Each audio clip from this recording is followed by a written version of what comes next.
আসসালামু আলাইকুম। এই মুহূর্তে যারা আমাকে শুনছেন, দেখছেন এবং পরবর্তী যারা শুনবেন এবং দেখবেন তাদের সকলের কাছে আমার অনুরোধ, এই ছবিতে দেখা যাচ্ছে দেখেন যে সেনাবাহিনীর সোলজাররা আজকে গোপালগঞ্জে আমার ছাত্রলীগের এক ভাইকে গুলি করে হত্যার চেষ্টা করে।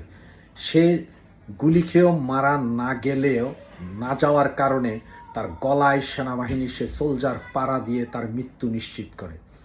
এই ছবিটি আপনারা যারা আমার ফ্যান ফলোয়ার আছেন, বন্ধুবান্ধব আছেন, সবাই নিজ নিজ Facebook profile page, Facebook poster বানিয়ে ব্যাপক প্রচার করুন। আমেরিকায়, ইউরোপে যারা আছেন তাদের সকলের কাছে অনুরোধ, যত রকম বিলবোর্ড ভাড়া পাওয়া যায় সমস্ত বিলবোর্ডে এই সেনাবাহিনীর এই ছবিটি দিয়ে আপনারা প্রচার করুন, যাতে এই সেনাবাহিনী জাতিসংঘের আর কোনো মিশনে যেতে না পারে। এবং এই সেনাবাহিনী যে বাংলার জনগণের উপর কি অত্যাচার করছে তা বিশ্ববাসীর কাছে তুলে ধরুন। ধন্যবাদ।